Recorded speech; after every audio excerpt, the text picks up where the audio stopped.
Eu sou o pastor Luiz Amaro, um dos pastores aqui da Crossbridge, e eu quero, com muita alegria, dizer que todos são bem-vindos. Obrigado por escolher estar conosco nessa manhã. Eu estou seguro que Deus continuará abençoando você nesse lugar. Está do meu lado aqui o Vanderlei, um chinês do Paraguai. E ele vai me ajudar. Quando nós ordenamos diáconos, eu sugeri o Vanderlei, eu lembro que nós pegamos 4 diáconos e 2 americanos, e eles me ajudaram, e hoje ele vai continuar me ajudando.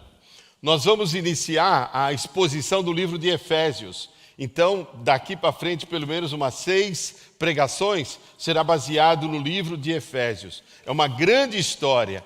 O livro de Efésios é a história do Evangelho, é a história do que Deus fez pela humanidade. E é muito interessante.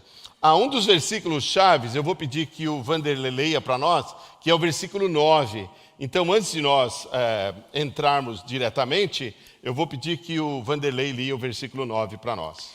Ele nos fez conhecer o mistério da sua vontade, de acordo com o bom propósito que ele estabeleceu em Cristo.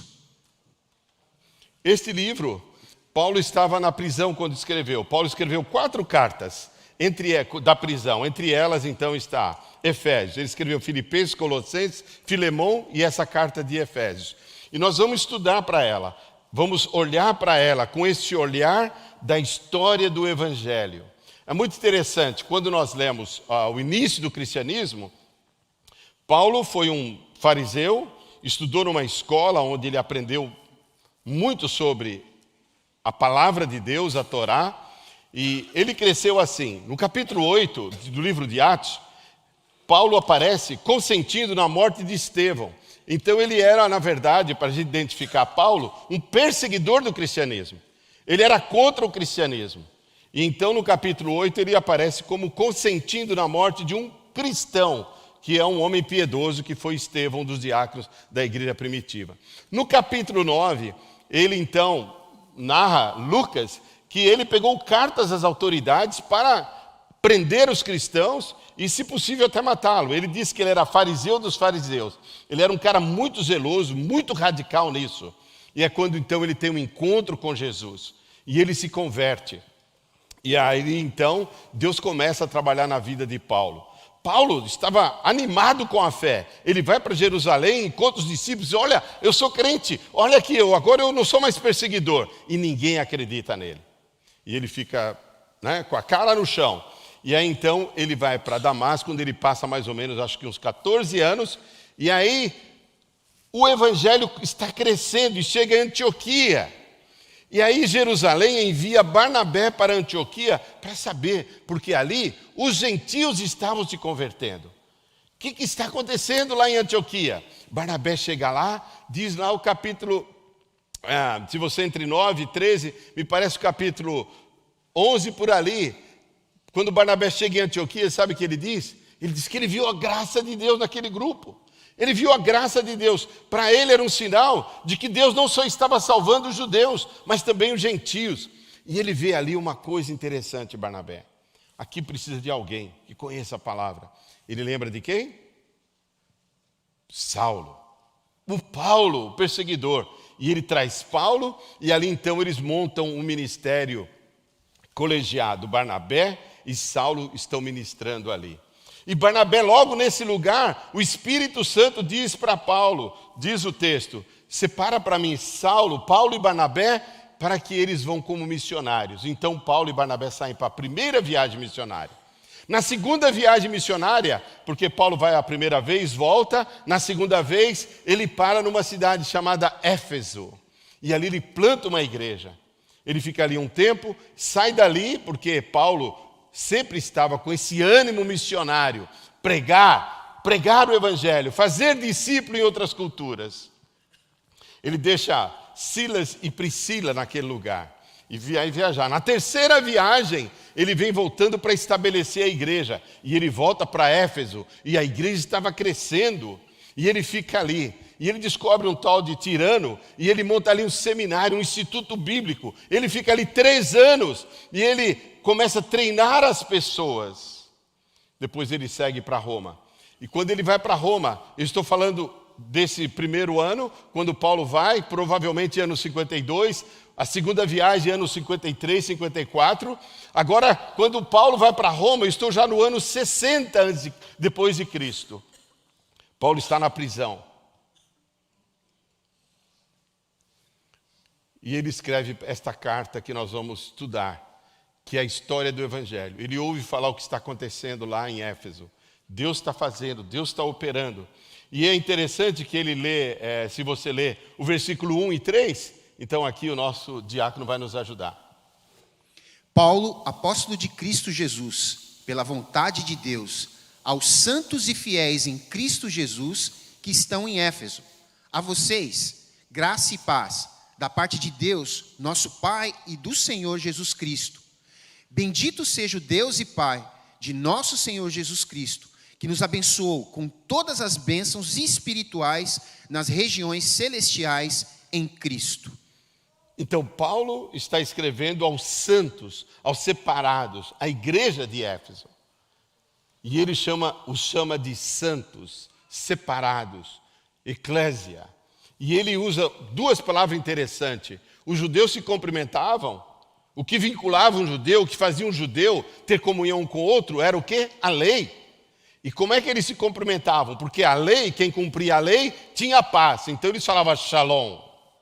Agora Paulo acrescenta uma palavra. Não é pela lei, mas é pelo carisma. Ele diz graça e paz. Agora, pela graça de Deus, pelo amor de Deus, pelo dom, a palavra carisma significa dom, presente. Por isso ele começa dizendo graça e paz. É assim que ele cumprimenta, é assim que ele sauda. E é muito interessante que ele, então, a partir do versículo 3 até o 14, Paulo vai escrever um poema. Ele escreve uma celebração, um manifesto, que tem mais ou menos, é um estilo judaico. Lembra que Paulo era judeu, ele também era romano, mas ele tem toda uma educação judaica, o estilo judeu. Paulo era um cara que era bem interessante. Ele não dava muita moleza para as pessoas que não seguiam a Jesus. Ou você é ou você não é. Se você é crente assim que você pensa, fala, está tudo errado. Paulo não tinha assim essa delicadeza que o Barnabé tinha.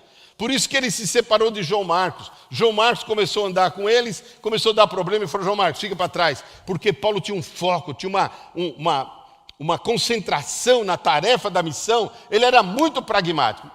João Marcos, vai embora, fica aí com Barnabé, eu vou seguir pregando. Então ele não tinha muito. Mas aqui, nessa carta, ele então usa esse estilo judaico, não é? Baruch Elohim. É a expressão, bendito seja Deus. E ele começa essa carta dizendo, bendito seja Deus, o nosso Senhor Jesus, que nos abençoou com todas as bênçãos espirituais em regiões celestiais. Lembra, é a carta do Evangelho. O Evangelho é o que Deus fez pela humanidade. E Paulo reconhece isso como um bom judeu. E ele diz, nós judeus. E ele lembra, quando ele usa essa palavra bênção, lembra de Abraão. Abraão, Deus prometeu para ele que o abençoaria, e ele seria uma bênção para abençoar todas as famílias da terra. Paulo diz, como judeus, nós somos abençoados. E nós recebemos a bênção. Mas Paulo agora, ele diz, vocês agora também são partes. Ele está escrevendo para um grupo gentil.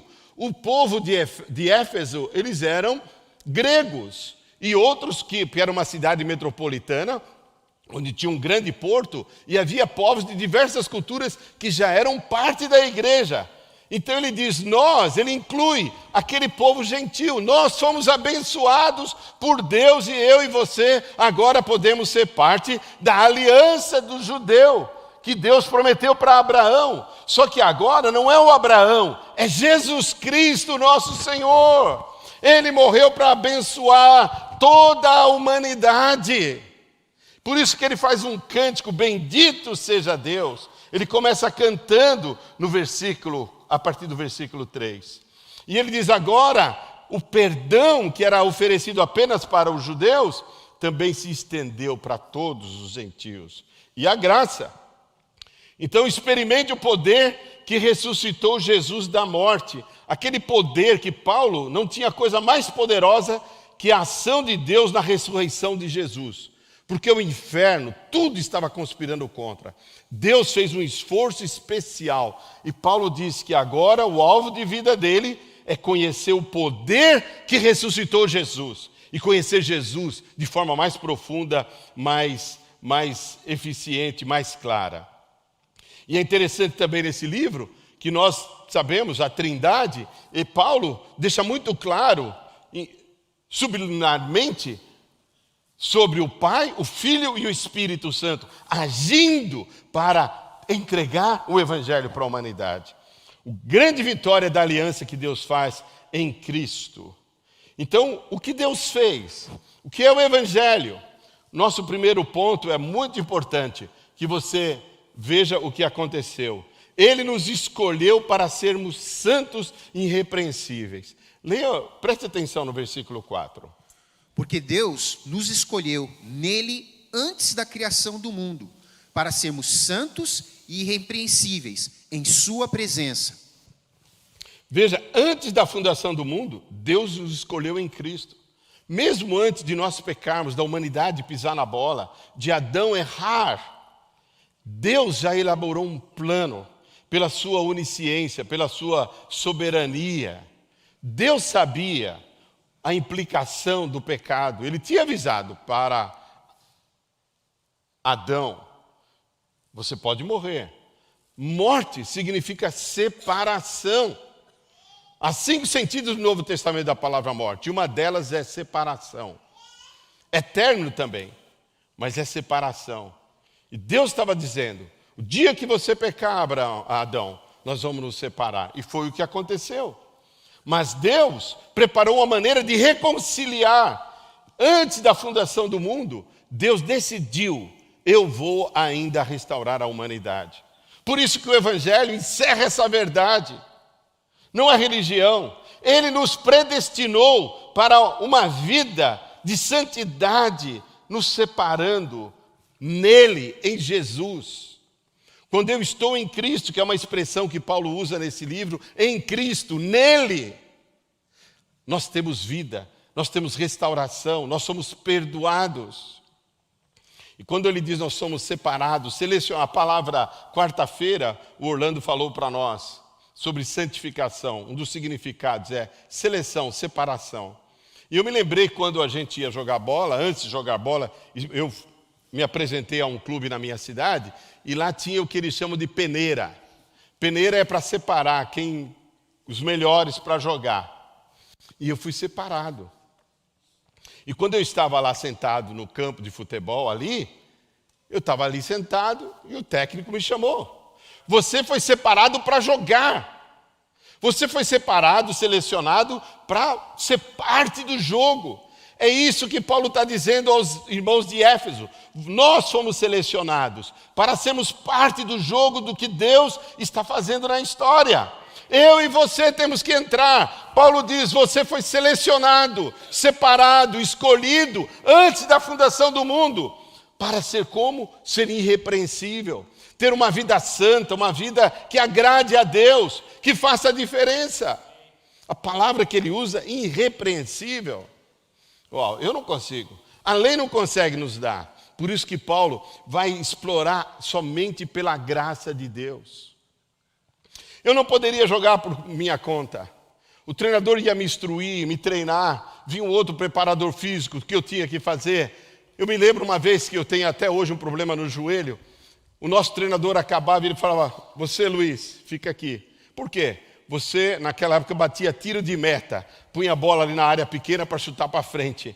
Então ele falava: 50 chutes antes de você ir para o vestiário. Nós temos que ser treinados. Deus nos coloca para sermos treinados. Para que ele fazia isso? Para que eu pudesse ter uma boa performance quando eu jogasse. É que o Espírito Santo está fazendo a minha vida, na tua vida, trabalhando conosco, para que a nossa performance seja agradável, bonita, porque nós estamos sendo assistidos pelo mundo. O mundo está olhando para nós. Você é crente? Você é cristão? Fica esta palavra, irmãos, que esta eleição é um ato de graça que revela o seu propósito soberano e amoroso. Em quem? Nele, em Jesus. Não é em Buda, não é no Maomé, Não é em algum santo, não é em algum espírito que pode baixar aqui ou acolá. É nele, em Jesus, somente Ele tem palavras de vida. Isso está, quando nós olhamos para a história, não tem os grandes líderes.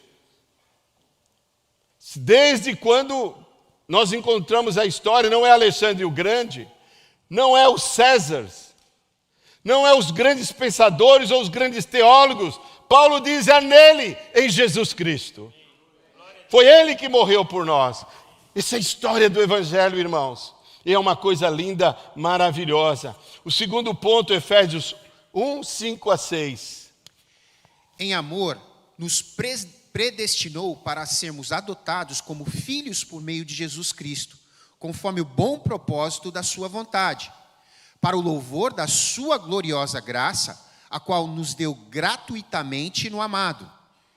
Nele temos a redenção por meio do seu sangue, o perdão dos pecados, e de acordo com as riquezas da graça de Deus.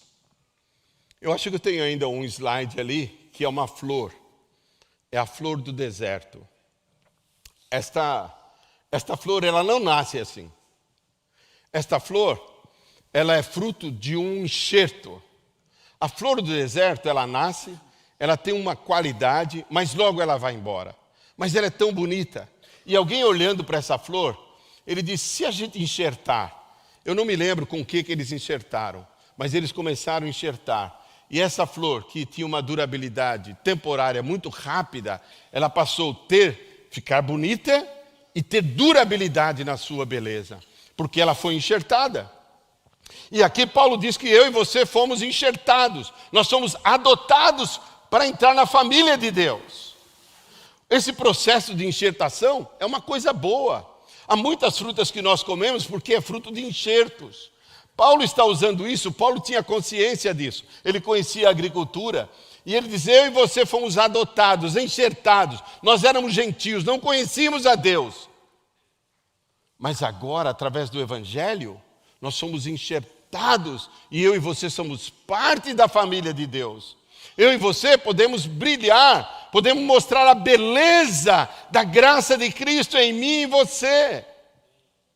Esse enxerto que Paulo fala, nós somos adotados.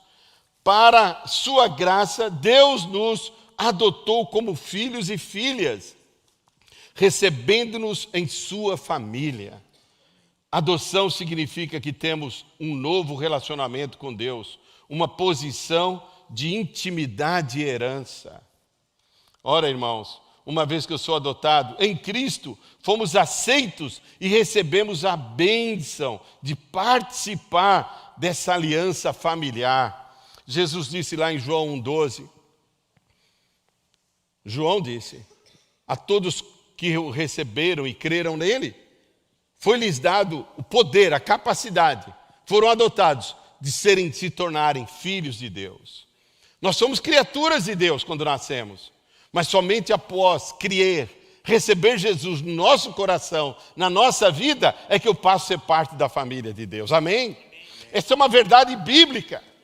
Nesse mundo que nós vivemos, onde a palavra de Deus, as verdades bíblicas, têm sido escondidas ou deturpadas, eu quero que a nossa igreja tenha uma visão da palavra de Deus e dessa história do Evangelho. Eu quero desafiar você a continuar, inclusive ler esse livro. Aí nós vamos para o ponto 4.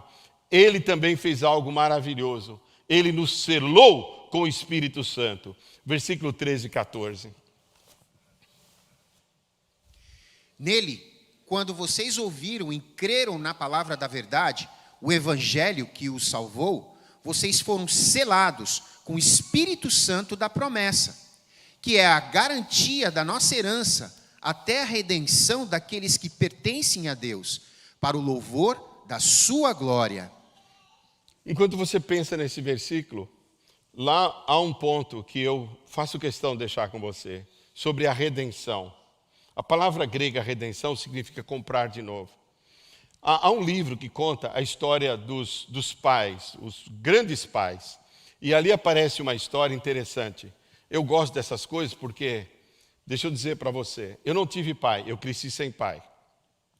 Então eu não sei muito como é essa coisa ter pai.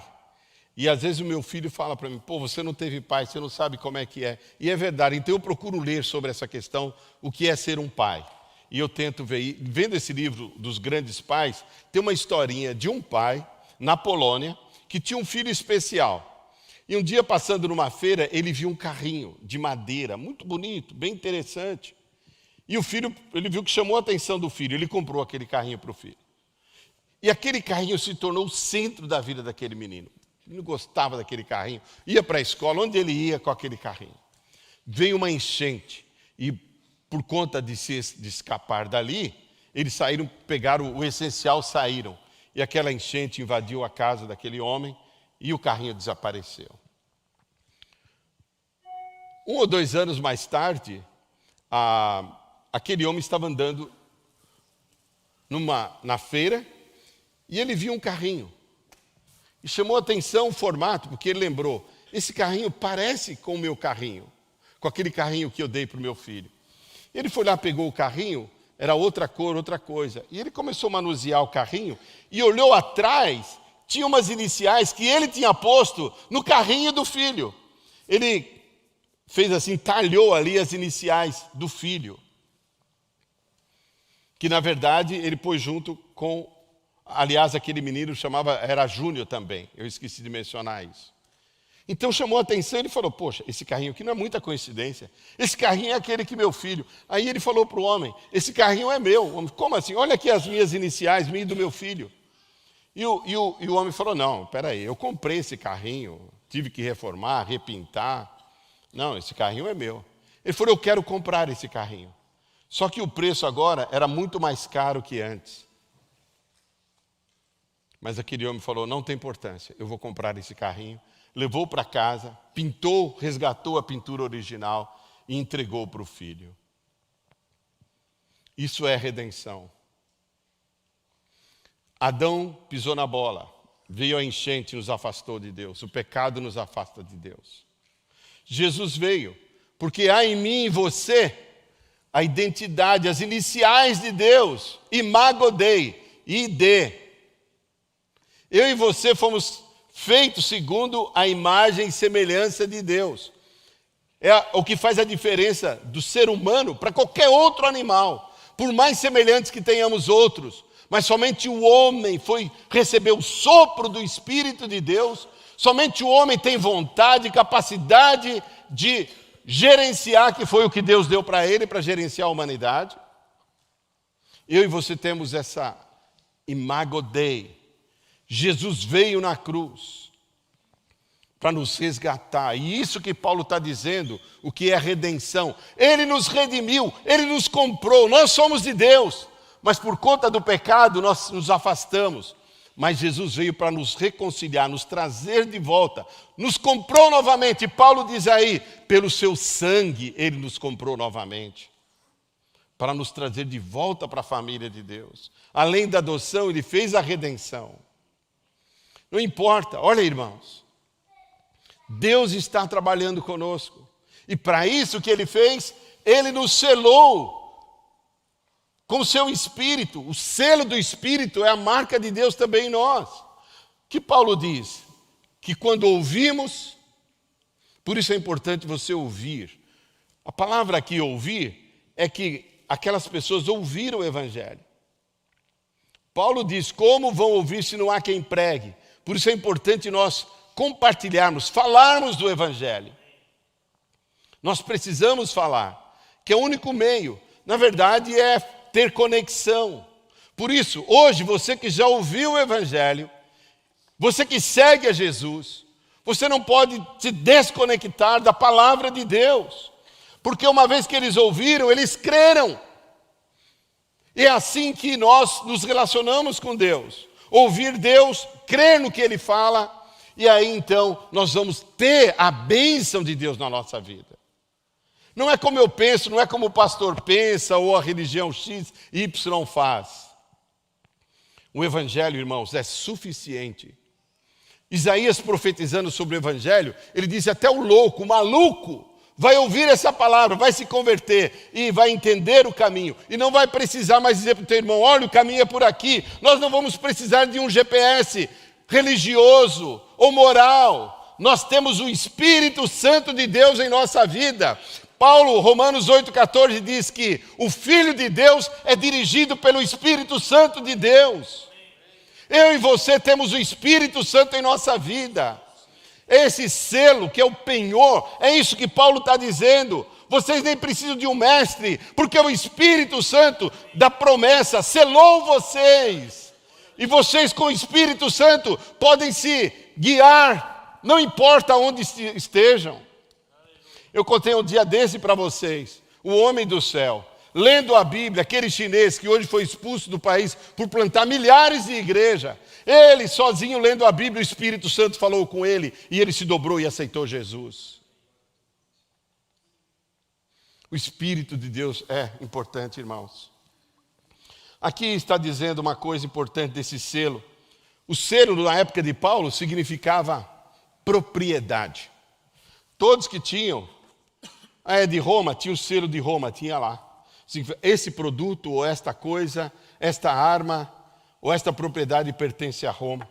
Então o selo representa propriedade. O Espírito Santo em nós revela que eu e você somos propriedades de Deus.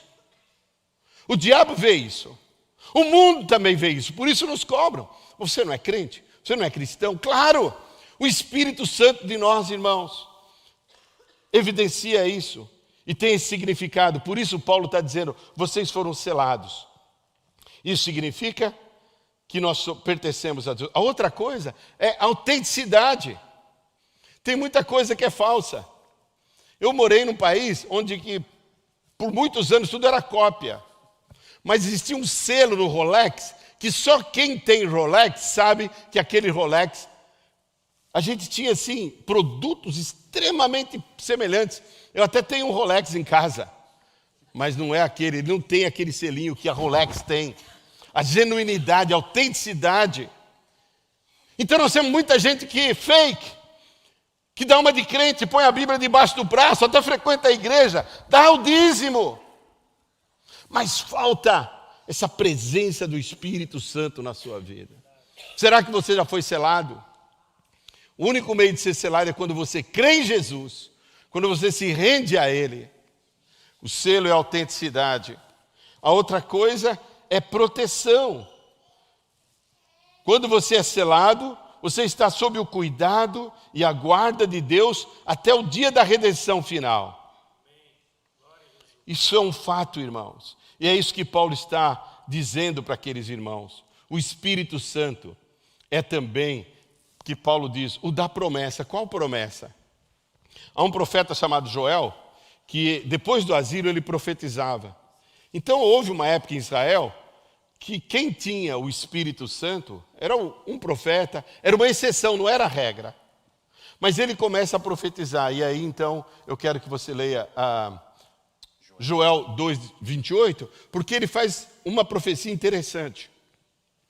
E depois disso, derramei do meu espírito sobre todos os povos. Os seus filhos e as suas filhas profetizarão. Os velhos terão sonhos. Os jovens terão visões. Olha o Espírito Santo. Olha o privilégio que o Evangelho nos dá. Eu não preciso ser um profeta Jeremias, Isaías, Ezequiel. Eu não preciso ser um sacerdote. Eu posso ser uma pessoa comum. No dia de Pentecostes nós vimos o livro de Atos na nossa escola, que naquele dia o Espírito Santo veio apenas para os... Não! Diz que sobre toda a carne o Espírito Santo veio, e eles parecia como que um movimento de fogo sobre eles, e eles falaram em diferentes línguas. E aquelas pessoas que tinham vindo de outro lugar, como é que esse cara, ele é daqui, e ele está falando da língua, eles entendiam. Irmãos, o Espírito Santo vem sobre nós, para nós podermos compartilhar, falarmos das grandezas e das maravilhas de Deus. É isso que Paulo está dizendo. E é cumprimento do Espírito da promessa que Joel fez lá atrás na Babilônia, lá atrás do após-exílio, que haveria um momento em que o Espírito Santo de Deus viria. Esse é o selo que Paulo fala. E os jovens vão profetizar, os velhos terão visões. Irmão, se você é cheio do Espírito Santo, qual é a visão que Deus mostrou para você? Essa visão não é para você, é para o reino, para você continuar pregando o Evangelho, servir a Deus. Cadê os jovens? Profecia é revelar a vontade de Deus. Qual é a vontade de Deus para o mundo? Que o mundo se arrependa, que o mundo se converta, que o mundo dê as costas, diga não para Satanás e para toda essa malignidade que a nossa cultura está nos oferecendo. Porque a vontade de Deus, Paulo diz, é a vossa santificação em Cristo Jesus. Ele termina em Atos 2:33.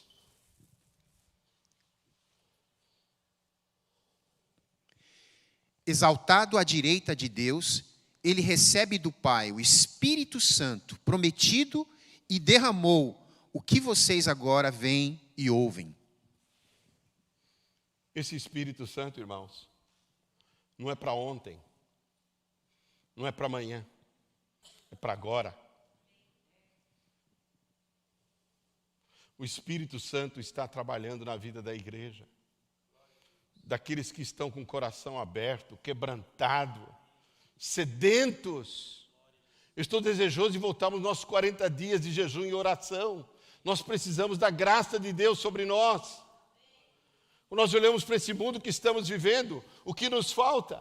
Nós precisamos, irmãos, desfrutar da herança em Cristo.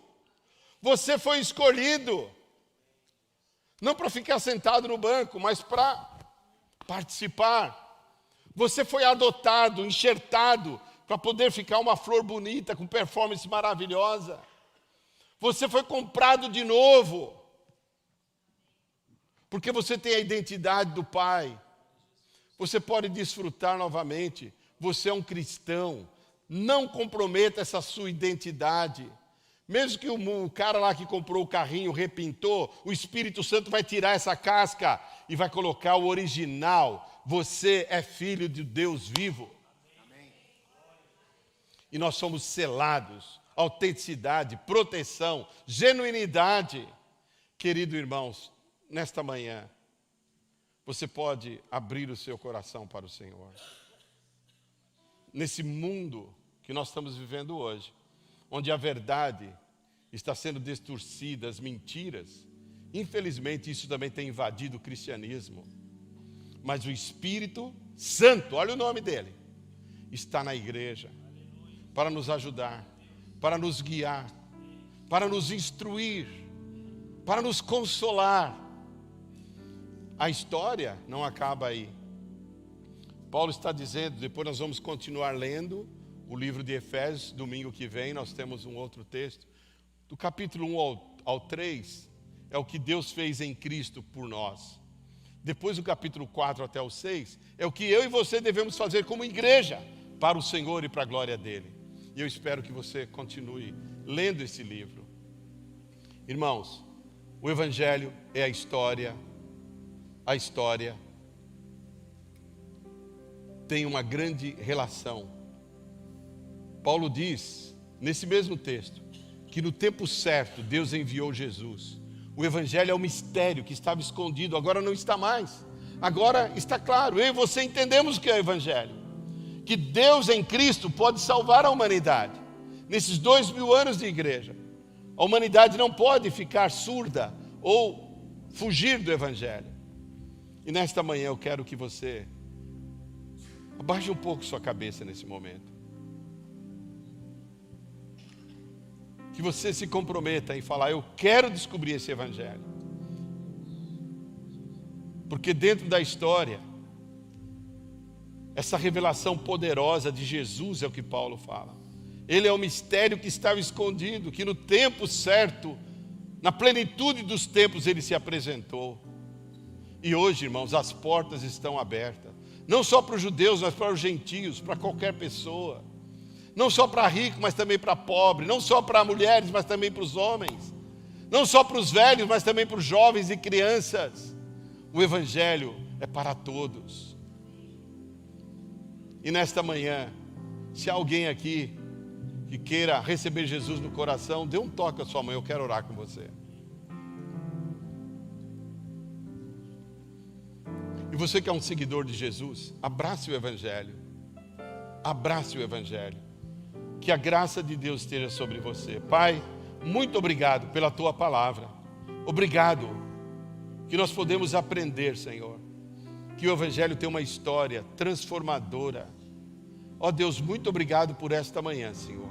Queremos continuar te seguindo e te servindo para a tua glória. O povo de Deus disse: vamos ficar de pé. Não se esqueça, acabando aqui, nós vamos para a nossa escola bíblica, onde nós vamos continuar estudando um pouquinho mais de Paulo. Muito obrigado por estar conosco nessa manhã. Que o melhor de Deus aconteça na tua vida.